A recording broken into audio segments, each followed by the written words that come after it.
A scorigami is a final score in an NFL regular season or playoff game that happens for the first time ever. For example, if a team were to win a game by a score of 4-0 or 25-18 or 50-3, that would be scorigami because it's never happened before.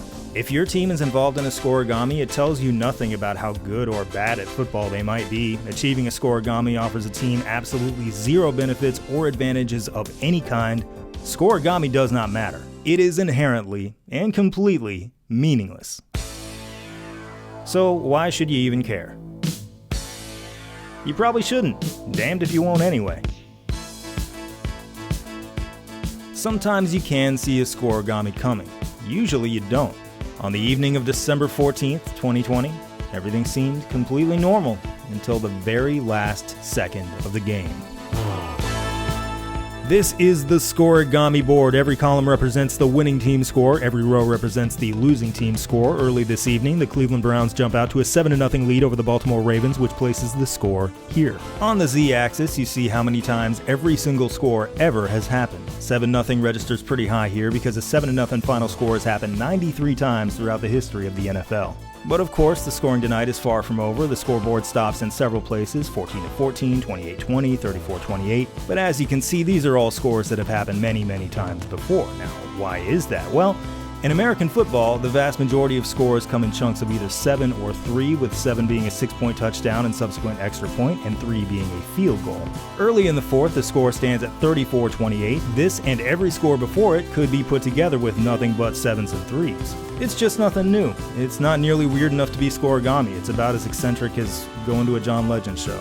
As we play through the fourth quarter, though, the scoring explodes. The lead changes hands a couple of times, and with about a minute left in regulation, the score is pushed to 42-42, which has never been a final score in the NFL. If it stays put, this would be scorigami, but we don't expect it to stay put, and it doesn't, with the Ravens tacking on a field goal with 2 seconds remaining. 45-42, once again a score that has happened before, and a score that can be built exclusively with 7s and 3s, but as you can see, this score has much less precedent than the others. That's because the score is just so weirdly high now. I mean, if you go to one John Legend show, you're about as normal gets. If you go to, say, 45 John Legend shows, you're a deeply strange individual. Same deal here. It's rare on account of its volume.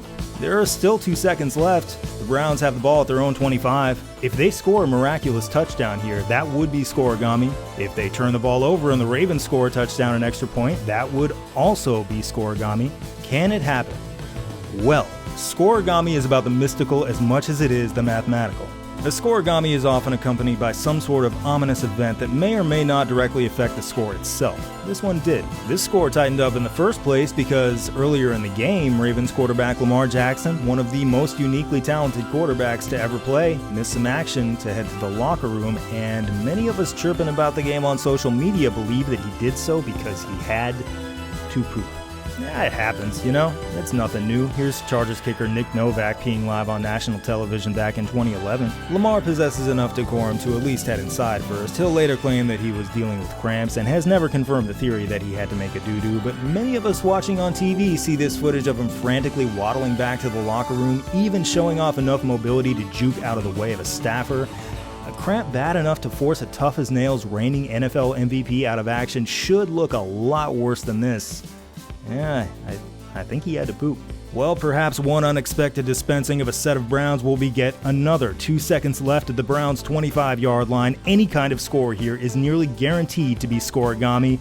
Here we go. Baker Mayfield finds Kareem Hunt short middle. As expected, this is a circus play. Desperation plays like this have been tried hundreds of times, and by my count, only 2 have ever actually worked. This is not going to be the third. A touchdown is not happening here, but you know what might happen, given how backwards this play is turning out? A safety. Yes, a safety. The play is so unusual that half the teams in the NFL won't even score a single one all season. If the Browns are tackled or step out of bounds in their own end zone, that is a safety, and the Ravens get 2 points, and oh my God, this is exactly what's going to happen, isn't it? Foot's on the line. There it is. Ravens 47, Browns 42, 47-42 has never before been seen in the NFL. Folks, we have a scorigami.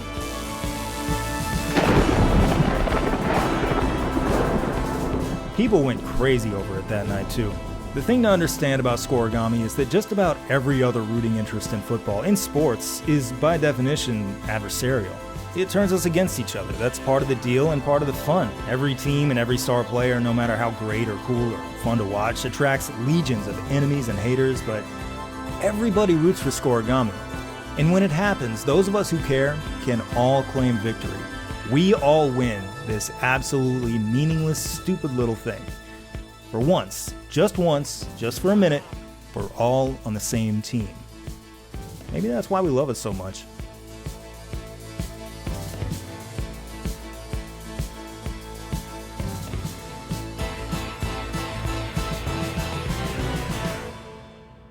Before we continue, does anybody else need to use the restroom? This is your chance. Nobody? Okay, let's begin.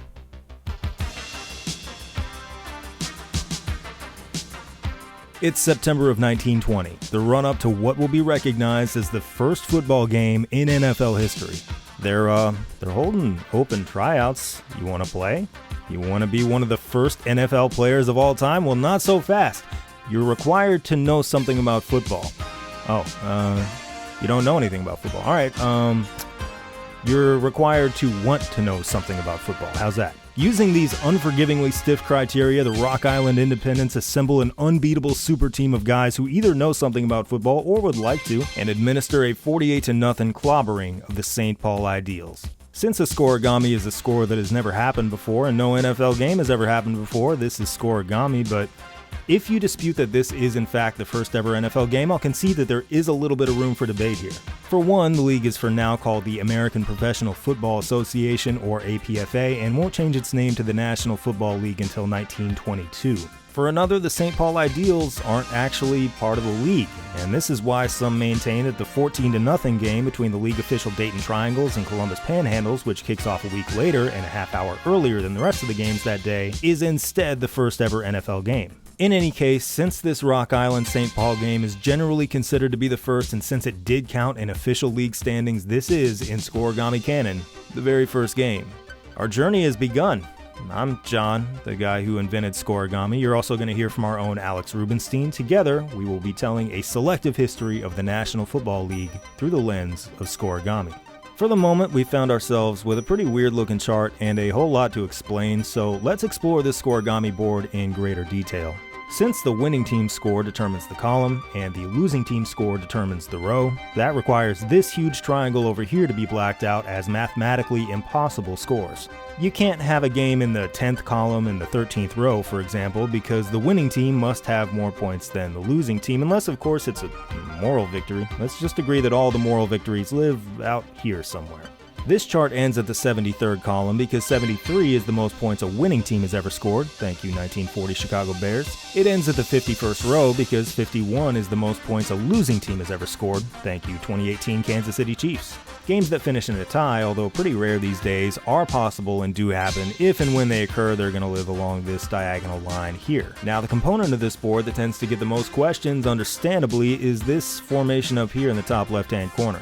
Under NFL rules, it is impossible for a game to ever have a score of 1-0, 1-1, 2-1, 3-1, 4-1, 5-1, or 7-1. If you're not a football fan, you might wonder why, if that's true, 6-1 is possible. If you are a football fan, you might step back and ask how it's possible to score just one single point in the first place. The Scorigami diehards among you already know the answer. It's a very strange answer that takes a while to fully explain, and we will do so toward the end of this series. For now, I will simply offer this. To ponder the possibility of ever seeing a single point on the scoreboard is to ponder the future of the NFL, of society, and of humankind at large. Let's not get into all that until we're good and ready, huh? In the meantime, I'm happy to tell you about the rest of the parts in the drawer a lot sooner. These are what we have determined to be the 9 possible ways to put points on the scoreboard in an NFL game.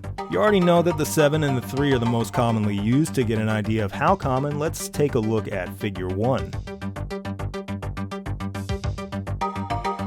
Here are all 9 of those scoring types charted by the percentage of scoring events they've accounted for throughout all 105 seasons of NFL history to date, from 1920 to 2024. Down here is the 7, the touchdown plus extra point. It once accounted for around 3/4 of all scoring events before its territory was horned in on by the 3, the field goal. Throughout most of the league's history, at least 90% of all scores have been one of these 2. Resting on top of them is the 6, the 6-point touchdown followed by a failed conversion attempt. It's uncommon but not rare, and it usually isn't very useful for producing scorigami. Since you can also easily make 6 points by kicking 2 field goals, you're highly unlikely to ride this thing into unexplored territory, but there are certain specific cases in which you really need one team to score 1 point fewer to achieve scorigami. And when you find yourself in those circumstances, you're gonna be glad it's there. And now we turn to everybody's favorite little dude, the safety, which can happen if you get tackled in your own end zone, fumble or carry or snap the ball out of bounds in your own end zone, or get called for a penalty in your own end zone. They don't all look like a barnyard animal escape like that brown safety you saw, but there's no such thing as a normal looking safety. It's always at least a little bit funny, and it's always an outcome of something that went terribly wrong. I mean, it happens in your own end zone. It's like slipping on a banana peel in your own bedroom. How did you let that happen to you? Your opponent scored on you and they didn't even have the ball. They probably didn't even touch the ball. You scored on yourself. It's embarrassing, and as though to drive the point home, NFL rules dictate that this is the only type of score in which you have to kick the ball back to your opponent after they get points. The football gods are taking the ball away from you because you obviously don't know what to do with it. It's also the only way to unconditionally score exactly 2 points. Because of this, it's kind of a stutter step capable of evading the well-worn paths of the 7 and 3 and stumbling us into more exotic territory. Many scorigamis have been powered by safeties, in part because it's so rarely seen. They typically account for less than 1% of all scoring events, meaning that in modern times you can only expect to see about 10 or 20 over the course of an entire NFL season. There are 3 other types of scores that here in the year 1920 have not yet found their way into the NFL rulebook. 2 are the 8-point touchdown and 2-point conversion, and its wayward sibling, the 2-point defensive touchdown conversion. That one's a favorite of mine. Another is the forfeit, a one-of-a-kind scoring event that automatically declares a final score of exactly 2-0 if a team officially forfeits the game. For now, though, nearly every score will be built out of the 7, the 3, the 6, and the 2. And nearly every team will be one you've almost certainly never heard of, even if you're the biggest football fan you know. In 1920, the APFA began play with 14 official or unofficial members based in or around the Great Lakes area. 2 of them, the Chicago Cardinals and Decatur Staley, stuck around for the long haul and in our time are known as the Arizona Cardinals and Chicago Bears, respectively. The other 12 teams went out of business before the end of the decade, and you're about to get some idea as to why. The product put forth by this proto-NFL was equal parts confusing and bad.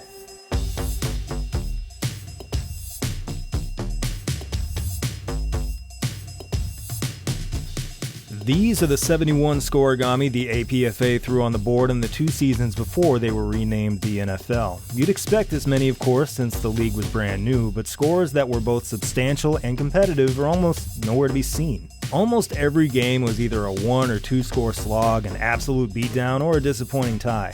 Let's suppose you were interested in watching a game in which A, both teams scored double digits, and B, somebody actually won. That's not a lot to ask, right? But of the 131 games played across these 2 seasons, just 7 met those criteria.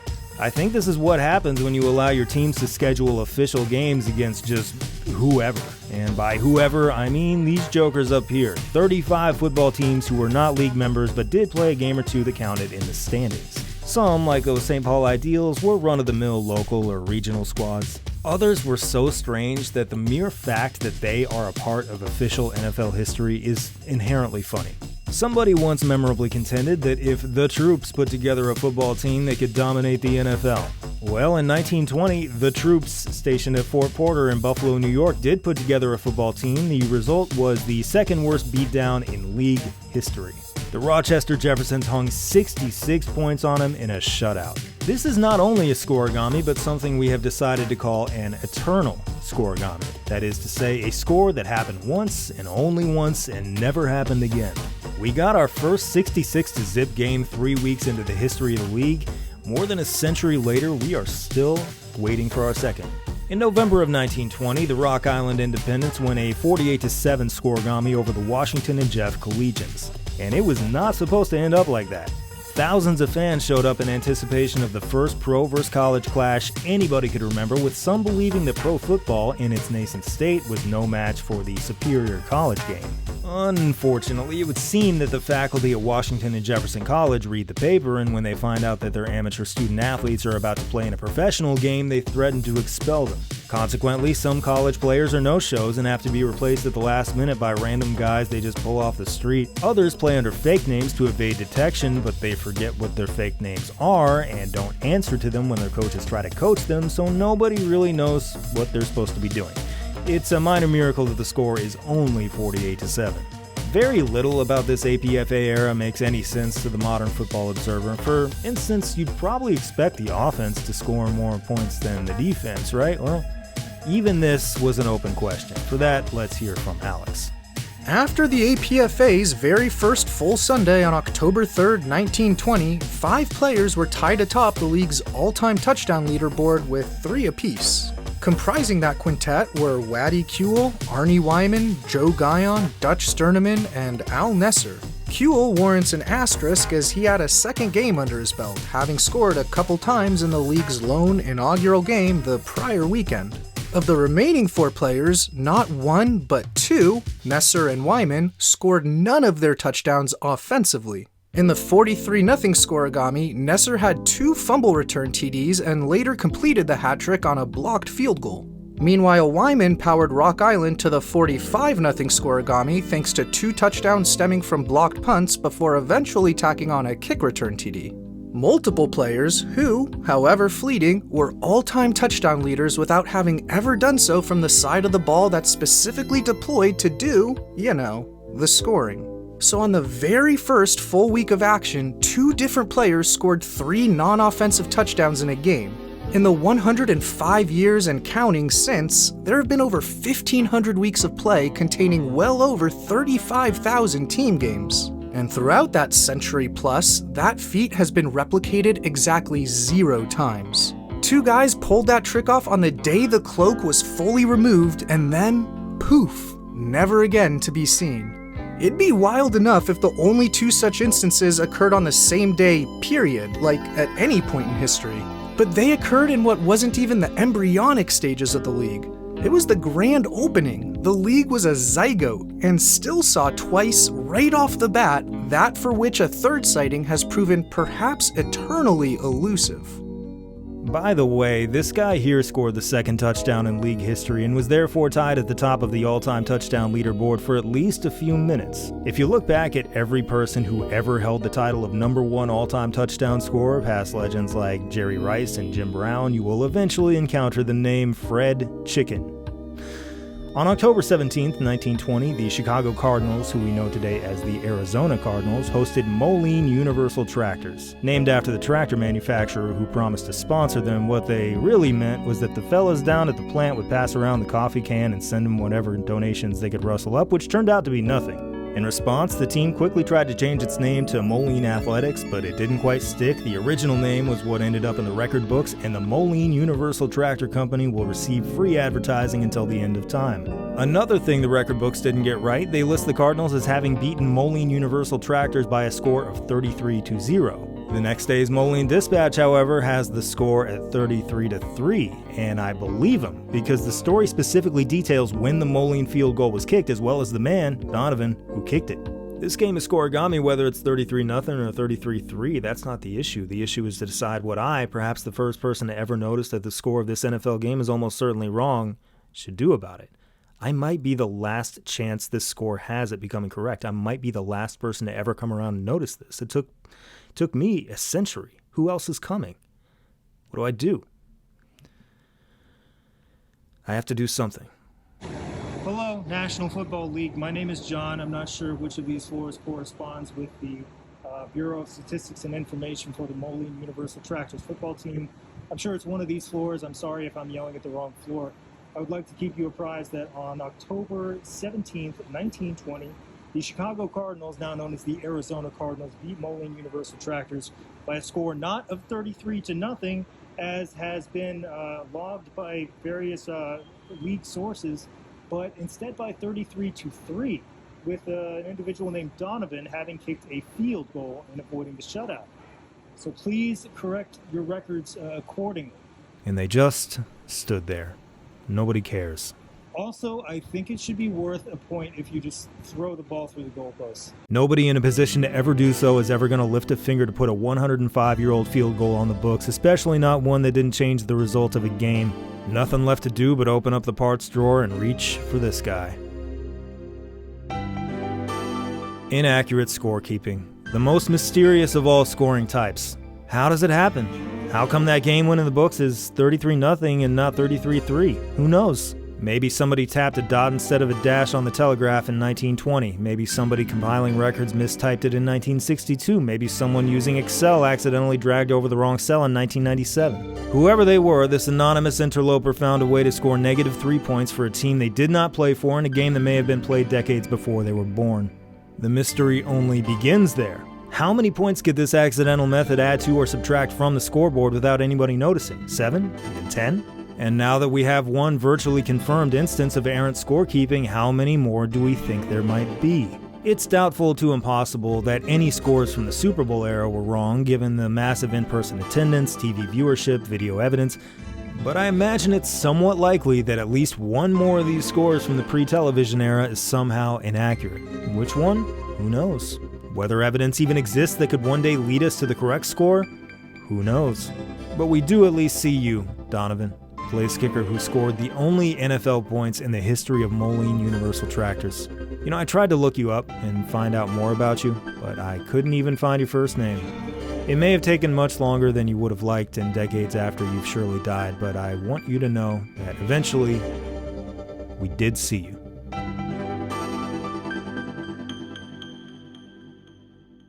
It might have caught your attention that, yep, someone achieved just about the saddest scoregami one can imagine, a 0-0 tie. This honor belongs to the Cleveland Tigers and Dayton Triangles, whose game kicked off at 2:30 p.m. Eastern Time on October 10th, 1920, and ended without any scoring at all from either team. It stood as the only scoreless tie in all of league history for about 90 minutes. Approximately an hour and a half later, it happened again, with the Chicago Tigers and Chicago Cardinals, sometimes called the Racine Cardinals, kicking off at 3 p.m. Central and finishing with a score of 0-0.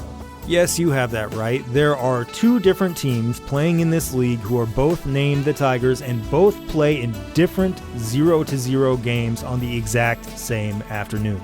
Would you believe that these were only two of many 0-0 ties? Happened again about a month later between the Rock Island Independents and Decatur Staleys. The local paper called this 0-0 game sensational, which it was for reasons that a scoreboard can't really communicate. In the days leading up to the contest, Rock Island fans cornered Staley's center George Trafton in a hotel lobby and told him he wouldn't even last the first quarter before getting knocked out of the game. Trafton said, "Fine, let's put some money on it," and bet all the cash he had on him that he'd stay in the game, which he did while throwing around the Decatur defensive line all afternoon.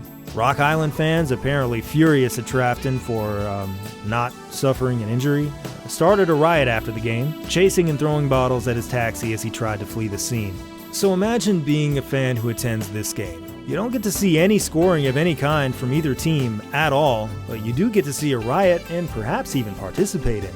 Unless, oh yeah, I forgot to mention this, you are one of the thousands of fans who fell to the ground after an entire section of bleachers collapsed. It happened smack in the middle of the game, and indications are that they didn't even momentarily pause the game when this happened. That's the NFL fan experience, baby. Okay, well, surely this won't be a 0-0 tie. On paper, at least, this is easily the wildest mismatch in NFL history. The Canton Bulldogs, led by the legendary Jim Thorpe, by universal acclaim, one of the most transcendent athletes who's ever lived, against the Washington Glee Club. Listen, we're used to getting an earful from more reactionary types whenever we visit the history of the Washington Commanders franchise. Don't call them Washington, you woke coward. Respect our history and tradition. They're called the Washington Glee Club. Respect our beautiful, precious Glee Club. Well, what they fail to understand is that this was an entirely different squad that was actually based in New Haven, Connecticut. The blog Football Archaeology has a great piece on this gang, which did start as a real glee club before venturing into athletics and winding up with a football team that was actually pretty solid. So solid that they held Jim Thorpe's Canton Bulldogs to a scoreless tie. If that matchup can end up 0-0, any game can. In fact, many did. In fact, across the APFA years of 1920 and 1921, there were 15 scoreless ties. Significantly more than any other type of score. That's right, 0-0 was literally the very most likely way for a game to end. Thanks to subsequent innovations such as overtime and, offensive football, a modern American football game has no business ever finishing 0-0 unless it's being played at the bottom of Lake Michigan. If you introduced a sports league in the year 2025 that put forth this product, it would fold in a month because we have the privilege of standards. We spend 20 minutes flipping through menus to figure out which movie to watch. The people of a century ago had the movie shown at the movie theater, and they could go see the movie or not see it. This is how they seem to have perceived football as well. They kept buying tickets and showing up and supporting the league because it was the ball game. And today's NFL exists because they did.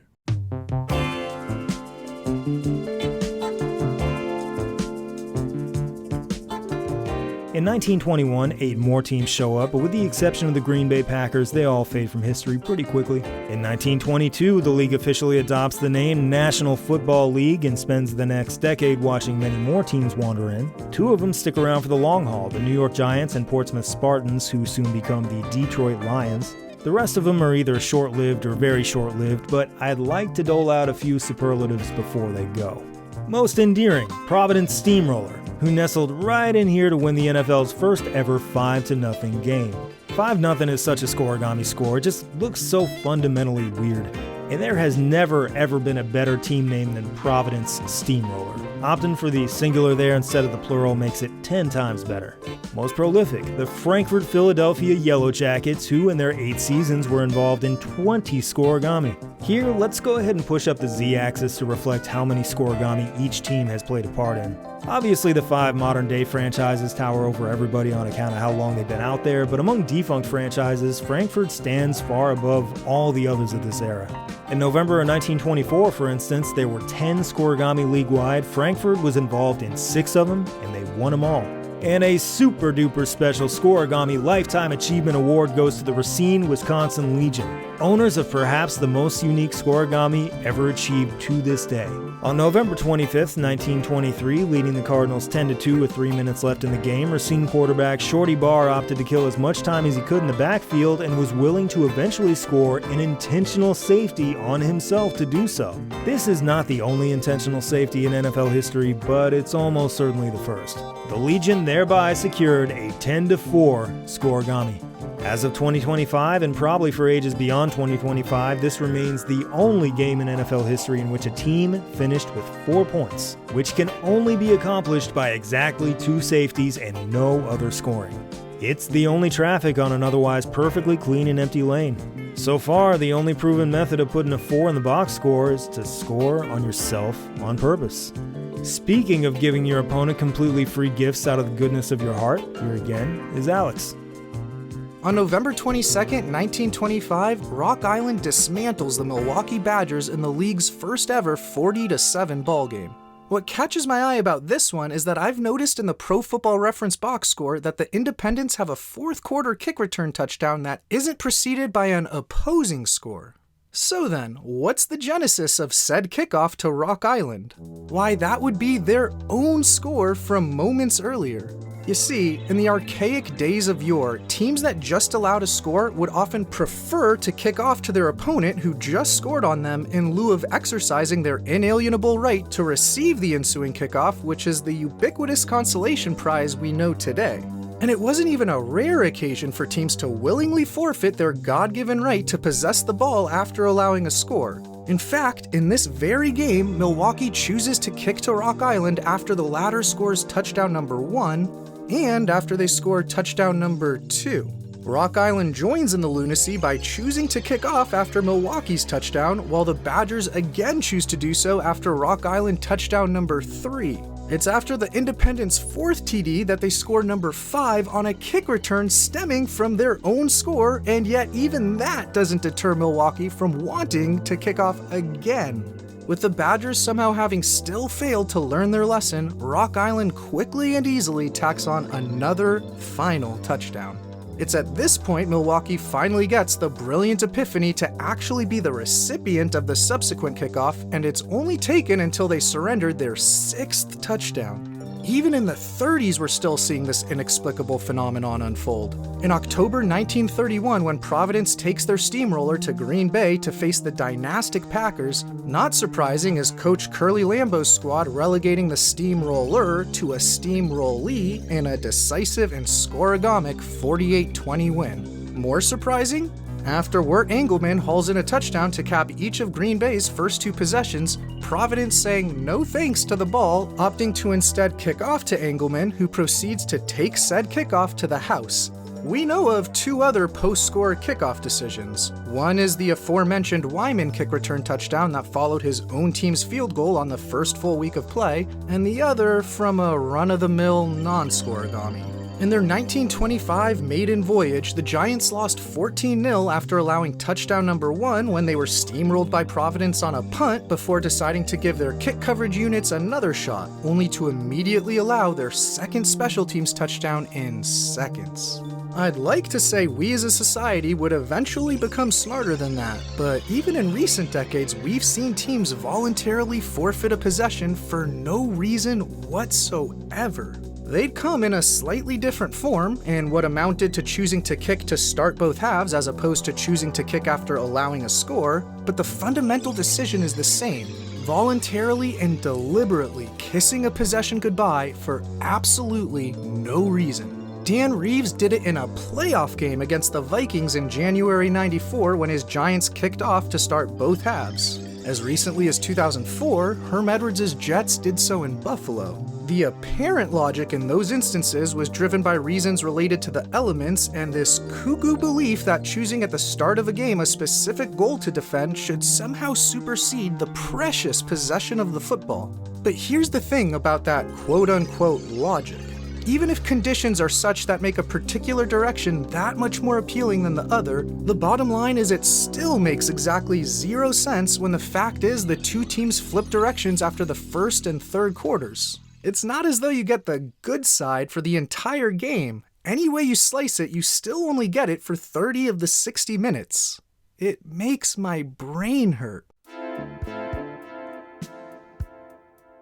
Personally, the period of NFL history stretching between the 30s and mid-40s is my least favorite to revisit. The slipshod goofiness of the 20s has given way to a league-wide stagnation, punctuated on both ends by the Great Depression and World War II, in which those of the margins struggled to just hang on.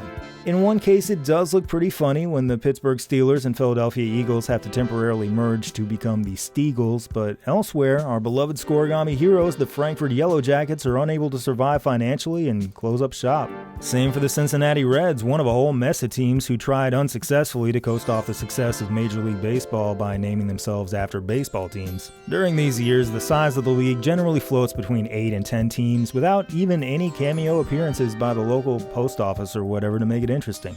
Scorigami slows down, as we can observe over here in Figure 3, which illustrates the total number of scorigami achieved league-wide in every individual season. It was a mathematical inevitability, of course, that the first season would produce the most scorigami. I would not, however, expect the frequency to fall off a cliff quite like this.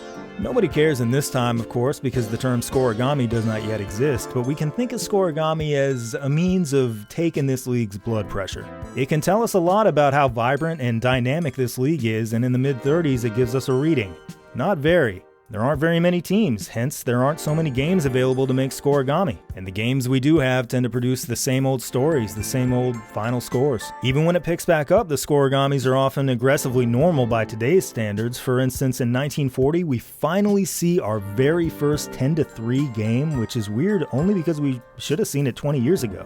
It's a touchdown, extra point, and 2 field goals. That's about as likely as it gets, especially in a time when the scoring is often so low. And yet its next-door neighbors, the very difficult 10-2 and near impossible 10-4, both of which are eternal scorigami that have happened once and only once ever, happened years and years before we ever saw a single 10-3.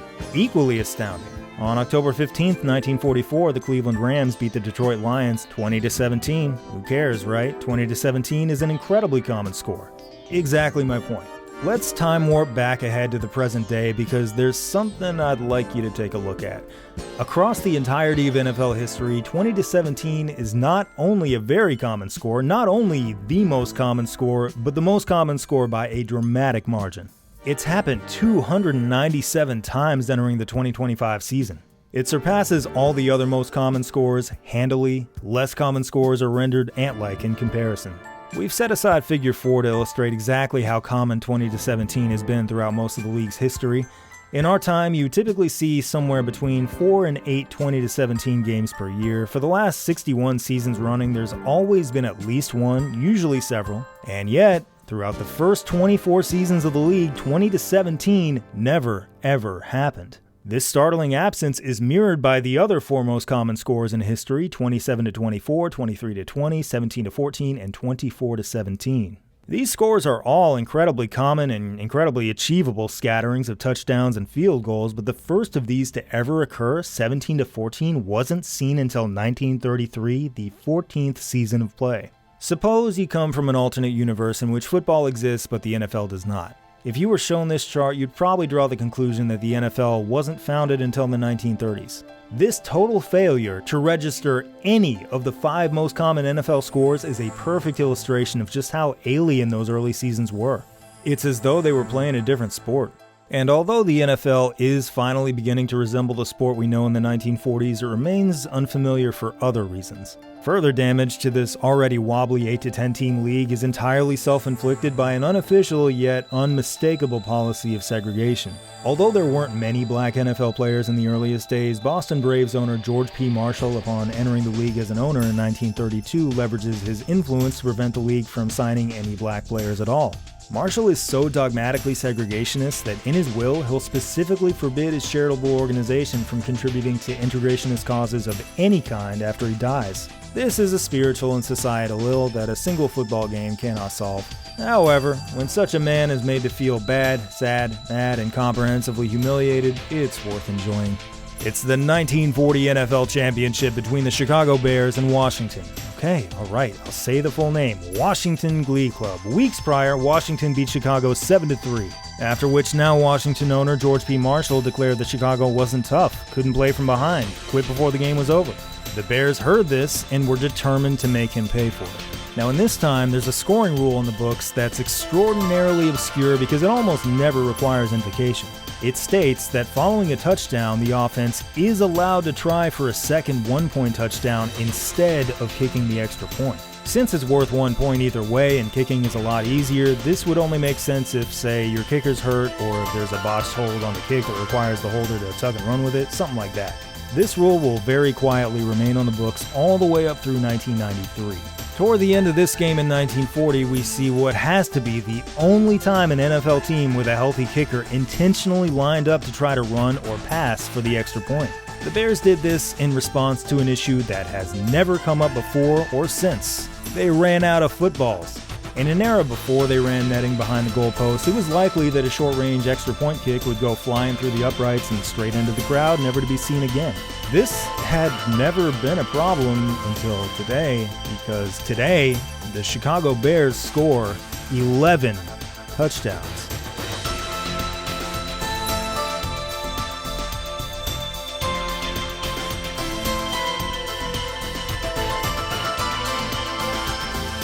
Chicago 73, Washington 0.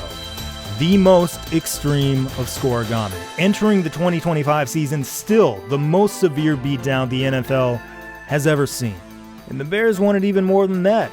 In the game's final seconds, already up 73-zip, Chicago's Joe Maniaci hauls in his team's 7th interception of the game and is then rude enough to actually pitch a lateral to a teammate to extend the play. 73 was not enough, they wanted to hang 80 on him. This is probably the one and only scorigami that's built entirely of spite. There have been far worse beatdowns in other levels of the sport, the greatest outlier being the 1916 incident in which Georgia Tech dematerialized Cumberland College by a score of 222-0. If that had been a scorigami-eligible NFL game, it would live all the way out here on our scorigami board. But that was the result of, among other things, a criminally irresponsible mismatch between a national powerhouse and a terrified gaggle of random law students. Meanwhile, the nearest neighbor on the left is that 66-0 game in which the troops from Fort Porter rounded up a ragtag squad and got destroyed. An annihilation like 73-0 has no business happening between two official NFL teams in good standing, not even the best team versus the worst team. But this was the NFL Championship, the Proto-Super Bowl, a match between the best and second best teams. It might stand forever as the most humiliating loss an NFL team has ever been dealt. And it happened to Washington, and to George P. Marshall. Marshall did not take it well. In the third quarter, after the third pick six of the day made it 54-0, fans started heckling and throwing trash at him. Marshall tried to fight him, but after police intervened, he turned around and left the stadium before the game was over. Later, he again accused players of going soft and giving up, this time his own players. Much later, John F. Kennedy strong-armed him into making his franchise the last one to finally racially integrate. And much later, his family, horrified by the illegal segregationist garbage he'd written in his will, ignored it entirely. In 1941, the NFL offers Chicago Tribune sports editor Arch Ward, the genius behind the Major League Baseball All-Star Game and Golden Gloves boxing tournament, a boatload of money to serve as league commissioner. He turns it down. In the NFL, Ward sees a small-time minor league football association that's stuck in the past. Though he does recognize the NFL's potential, he believes it can't be improved from within, and that external pressure is the only means of dragging it into the future.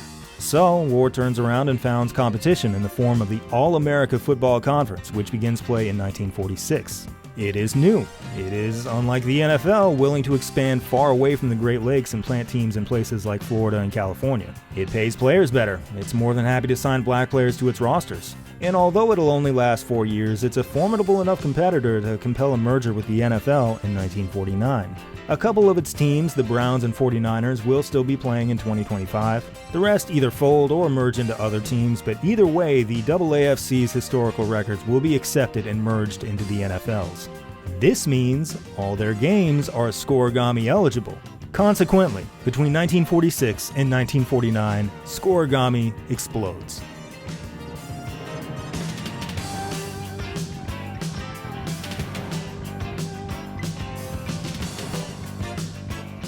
In 1947 alone, there are 27 separate instances of Scorigami. To this day, that's still more than any other single season has seen aside from the debut 1920 season. This revival is due in part to the fact that there are canonically many more teams now, thus many more Scorigami-eligible games, but it's also because in the AAFC, things can get a little bit crazy. On September 25th, 1946, just the third week of action in AAFC history, 20,000 fans pack into Soldier Field to watch the Chicago Rockets take on the Buffalo Bisons. Just moments before kickoff, the news is broadcast over the loudspeaker. Rockets head coach Dick Hanley has quit the team. In a delightful twist on You Can't Fire Me, I Quit, Hanley claims he was fired, with the team insisting he quit. In any case, 3 Rockets players are asked to coach the team together on a moment's notice while also playing in the game. The result, somehow, is one of the wildest, most thrilling pro football games that fans have ever seen to this point in history, with the Rockets finally winning the back-and-forth affair 38-35. This is Scorigami. It's also the first game ever in which both teams scored at least 35 points. This is the kind of riveting shootout that we're likely to see 5 or 10 times per season in the modern era. It's something that the NFL never accomplished once in more than a quarter century of play. The AAFC did it in 3 weeks. About a month later, the Rockets travel to Buffalo for a sloppy rematch where both teams turn the ball over 7 times. The Bison's defense scores on 4 of their takeaways, a couple of regular fumble recoveries, a third fumble recovery that includes a lateral, and a pirouetting, over-the-shoulder, one-handed beauty of a pick that also includes a deft lateral and nimble zigzagging. As wacky as this game is, and Chicago's still being coached by 3 players in the final game before they'll decide on promoting to be coach, a coach, still refreshing to see the normalcy of teams choosing to say, yes please, we'll accept the football, after allowing a score, which enables the Rockets to answer a Buffalo TD when Crazy Legs Hirsch plows through the Bisons on the ensuing kickoff. Nevertheless, Buffalo's scoring outburst sets a new AAFC record while the game's 5 non-offensive touchdowns help unlock Scorigami, the second time in 33 days these two squads have do-si-doed their way to such glory. The Chicago and Buffalo franchises folded in 1949, having played each other only 8 times, but incredibly, they still found room to collaborate on a third Scorigami in 48, with Buffalo winning 39-35. Despite it operating only 4 seasons and securing the long-term survival of only 2 of its franchises, the AAFC changed the NFL permanently and for the better. The days of the 0-0 tie are fully dead and gone. The future is here. By the end of the 1950s, the NFL hasn't yet fulfilled Arch Ward's vision of a sports league that can stand toe-to-toe with Major League Baseball, but it's the strongest it's ever been. Having added the Baltimore Colts to its ranks, the league now numbers 12 teams, all of whom will still be here in 2025. Scorigami, however, drops off dramatically once again. Kickers have become so reliable that about 95% of all scores are now 7s and 3s, placing the vast majority of final scores in extremely well-worn territory. Season after season, fewer and fewer Scorigami are produced. In 1959, only 3 are produced league-wide. Both institutions, Scorigami and the NFL, are about to benefit from a major transformation. It will arrive in the form of a league merger, as the last one did, but this time, a brand new scoring rule is coming with it. In 1960, we'll finally be able to break the glass and reach for the favored tool of modern Scorigami. The part that will at long last allow us to reach so many of the unscratchable itches that litter this board, the 2-point conversion. It'll change everything.